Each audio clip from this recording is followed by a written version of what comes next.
Well, here I am. This is a 2020 Kawasaki Mule Pro MX. And it's experiencing the gurgling sound.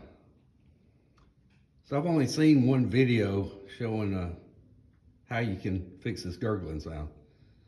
Well, what it amounts to, there's a factory problem.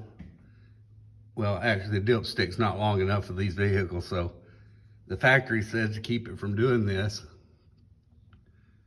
is to fill the oil capacity of the engine up to the add mark or the low mark level. And instead of coming up with a longer dipstick, they just tell you to fill it up to the low mark. But anyway, if you don't do this, it will do like what's happened with this one. The oil will come out of the crankcase into your filter and down into your snorkel pipe that goes all the way under the floorboard in this trough and comes up in the front. And not really knowing how to get to this, I watched a video on it and I wasn't real happy about having to take all this crap out. So I decided there's gotta be an easier way to do it. So there it is.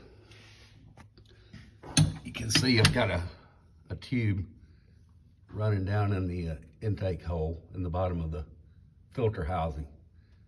To get to that, you have to take this plate out. This plate sits down in there, just like so. Be careful, don't lose two of the screws like I have already. And underneath that, once you get that out, you'll have this little rubber monstrosity here that's attached to the hole. Pull it out of the way. And then you've got access to put a tube down in there. And all I've got is a little cheap oil transfer pump that I picked up at Walmart or somewhere. But anyway, you just pump the oil out of that tube. This is by far the easiest way to do it. But hope this helps somebody out there. See ya.